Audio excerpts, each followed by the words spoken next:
आजकल शहरों में देखें या अब तो ये गांवों में भी पहुंच गया, एकल परिवार वाला सिस्टम ज्यादा आ गया। सामूहिक परिवार में रहना लोगों को या तो ठीक नहीं करता है या भी अपनी आजादी छीनने का है, जो भी है, प्राइवेसी जिसको नाम दिया जाए, उसको कैसे देखते हैं? देखिए, इसके पीछे एक कारण है।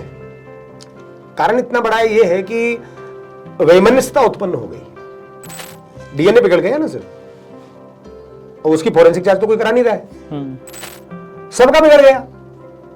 बड़े बड़े आचार्यों का बिगड़ गया, बड़े बड़े धर्माचार्यों का बिगड़ गया, बड़े बड़े साइंटिस्टों का बिगड़ गया, बड़े बड़े डॉक्टरों का बिगड़ गया और बड़े बड़े नेताओं का बिगड़ गया। अब समस्या ये हो गई कि चोरों की पंचायत में साहूकार कहां से लाएं?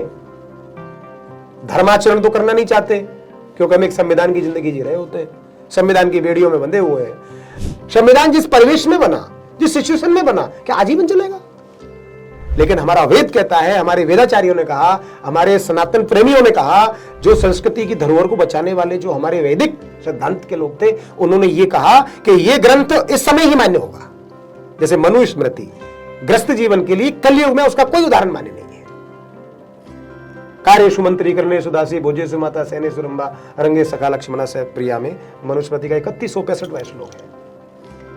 श्री राम जी कह रहे हैं कि जब मैं अपने घर में होता हूं तो मेरी पत्नी सीता जी जो है, लक्ष्मण जी से कह रहे हैं कि जब मैं कुछ बोल रहा होता हूं तो कार्येषु मंत्री की तरह वो मेरे साथ होती है, लेकिन जब मुझे कुछ बोलना है, उनको बताना है, कोई सजेशन देना है, तो कर्णेषु दासी। वही सीता जी दासित्व, दासी के भाव में मेरी बात को स्वीकार करती है, सुनती है।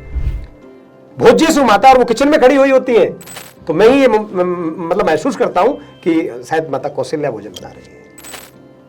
भोज्येषु माता शयनेषु रंभा, और जब हमारे बेडरूम में है तो जिस प्रकार से इंद्र की रंभा, रामासु रंभा पुरुषेषु विष्णु, जो सुंदरी है, तो उस तरीके का मेरे मन में विचार होता है। रंगे सखा लक्ष्मणा से प्रिया में, हे लक्ष्मण, इस तरीके की सह प्रिया को पा करके मैं धन्य हूं, ऐसी सीता को प्राप्त करके मैं धन्य हूं।